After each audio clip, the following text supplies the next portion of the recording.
Hello and स्वागत है आप सभी का जागरण जोश में। क्या आप जानते हैं कि उत्तर प्रदेश के नक्शे से एक और पुराना नाम हमेशा हमेशा के लिए गायब हो गया है। जी हाँ, योगी सरकार ने एक और बड़ा और ऐतिहासिक फैसला लेते हुए शाहजहांपुर जिले के जलालाबाद का नाम बदलकर ऑफिशियली रूप से परशुरामपुरी कर दिया है। सोशल मीडिया से लेकर न्यूज रूम्स तक इस वक्त इस बात की बहुत ज्यादा चर्चा है। लेकिन बॉस, क्या आपने कभी सोचा है कि किसी शहर, रेलवे स्टेशन या फिर पूरे के पूरे राज्य का नाम बदलने का असली प्रोसेस क्या होता है? क्या सिर्फ मुख्यमंत्री के कह देने से या एक पीला साइन बोर्ड पेंट कर देने से नाम बदल जाता है? ऐसा बिल्कुल भी नहीं होता। इसके पीछे एक बहुत लंबी कानूनी, संवैधानिक और एडमिनिस्ट्रेटिव यानी प्रशासनिक माथापच्ची होती है। आज के वीडियो में हम इसी नाम बदलने की इनसाइड स्टोरी को एकदम आसान भाषा में समझेंगे। तो फिर चलिए दोस्तों, सबसे पहले बात करते हैं कि आखिर जलालाबाद को परशुरामपुरी क्यों बनाया गया। अगर हम सनातन परंपरा और धार्मिक ग्रंथों को देखें तो शाहजहांपुर के इस इलाके को भगवान विष्णु के छठे अवतार भगवान परशुराम की जन्मस्थली माना जाता है। जहां आज भी भगवान परशुराम का एक बहुत प्राचीन मंदिर है और उनकी माता रेणुका के नाम पर एक प्रसिद्ध पोखरा यानी तालाब मौजूद है। स्थानीय लोग और कई संगठन सालों से इस जगह का नाम बदलने की मांग कर रहे थे। अब थोड़ा इतिहास का पन्ना भी पलटते हैं तो पता चलता है कि इस जगह का पुराना नाम जलालाबाद मुगल बादशाह जलालुद्दीन मोहम्मद अकबर के नाम पर रखा गया था।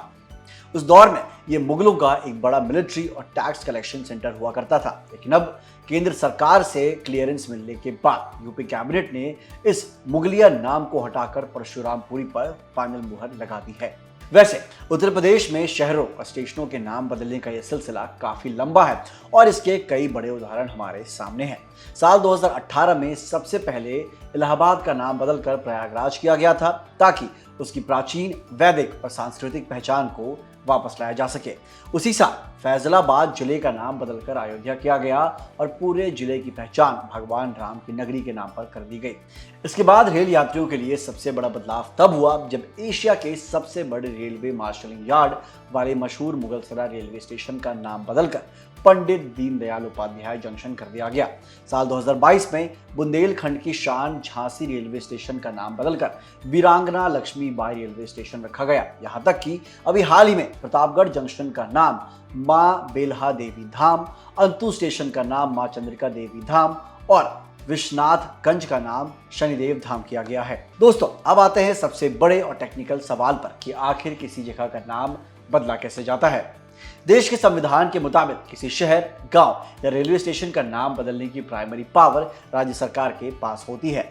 इसके लिए एक 3 स्टेप प्रोसेस से गुजरना पड़ता है, जिसमें सबसे पहले राज्य का राजस्व विभाग यानी रेवेन्यू डिपार्टमेंट एक प्रपोजल तैयार करता है और राज्य की कैबिनेट उसे पास करती है। कैबिनेट से पास होने के बाद इस प्रपोजल को दिल्ली में केंद्र गृह मंत्रालय के पास भेजा जाता है। गृह मंत्रालय इस पर अकेला फैसला नहीं लेता, बल्कि वो पहले डाक विभाग, survey of India, ministry of railway और इंटेलिजेंस ब्यूरो जैसी कई केंद्रीय एजेंसियों से रिपोर्ट मांगता है कि इस नाम से कोई सुरक्षा या लॉजिस्टिक्स की दिक्कत तो नहीं होगी। जब इन सभी डिपार्टमेंट से नो ऑब्जेक्शन सर्टिफिकेट यानी एनओसी मिल जाता है, तब गृह मंत्रालय राज्य को हरी झंडी देता है। इसके बाद राज्य सरकार अपने राजपत्र यानी ऑफिशियल गैजेट में एक नोटिफिकेशन जारी करती है और नाम कानूनी रूप से बदल जाता है। लेकिन जरा रुकिए बॉस, यहाँ एक बहुत बड़ा ट्विस्ट है, क्योंकि किसी शहर या स्टेशन का नाम बदलना अलग बात है, लेकिन अगर पूरे के पूरे राज्य यानी स्टेट का नाम बदलना हो तो खेल बिल्कुल अलग हो जाता है। अगर किसी राज्य का नाम बदलना हो, जैसे उड़ीसा से ओडिशा हुआ था या हाल ही में केरल का नाम केरलम करने की चर्चा है, राज्य सरकार अकेले कुछ नहीं कर सकती। इसके लिए भारत के संविधान का आर्टिकल 3 एक्शन में आता है। राज्य का नाम बदलने की असली और अल्टीमेट पावर सिर्फ और सिर्फ देश की संसद यानी पार्लियामेंट के पास है। इसके लिए संसद में बकायदा एक स्पेशल बिल पास करना पड़ता है, राष्ट्रपति की मंजूरी लेनी होती है और फिर संविधान की पहली और चौथी अनुसूची में संशोधन करना पड़ता है।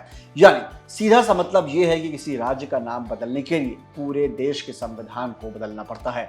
अब आगे बढ़ते हुए आते हैं उस पहलू पर जिस पर अक्सर लोग ध्यान नहीं देते, क्योंकि किसी जगह का नाम बदलना सिर्फ सड़कों पर लगे साइन बोर्ड या रेलवे स्टेशन की दीवारों को दोबारा पेंट करने जितना सस्ता और आसान काम नहीं होता। नाम बदलने के बाद सरकार की असली डिजिटल और एडमिनिस्ट्रेटिव सिरदर्दी शुरू होती है। सरकार को अपने सारे रेवेन्यू रिकॉर्ड्स, जमीन के नक्शे, postal pin code database, railway की ऑनलाइन टिकटिंग सिस्टम, जनगणना के रिकॉर्ड्स, सरकारी वेबसाइट और यहां तक कि आम जनता के आधार, पैन और वोटर आईडी कार्ड के एड्रेस सिस्टम को भी नए नाम के हिसाब से सिंक करना पड़ता है। इस पूरे एडमिनिस्ट्रेटिव चेंज में करोड़ों रुपयों का सरकारी खर्च आता है और महीनों की कड़ी मैन पावर लगती है ताकि आम जनता को कागजी कामकाज में कोई भी परेशानी ना हो। तो साथियों, अब आप समझ गए होंगे कि जलालाबाद से परशुरामपुरी बनने का ये सफर सिर्फ एक नाम बदलने की पॉलिटिक्स नहीं है, बल्कि इसके पीछे एक बहुत बड़ा एडमिनिस्ट्रेटिव, लीगल और डिजिटल ट्रांसफॉर्मेशन भी है।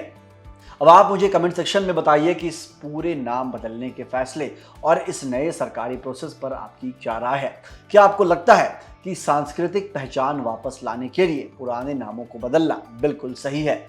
अपनी राय हमें कमेंट सेक्शन में लिखकर जरूर बताइएगा। और अगर ये वीडियो आपको इन्फॉर्मेटिव और मजेदार लगी हो तो इसे अपने दोस्तों और व्हाट्सएप ग्रुप्स में शेयर करना बिल्कुल मत भूलिएगा। मिलते हैं अगली वीडियो में। जय हिंद।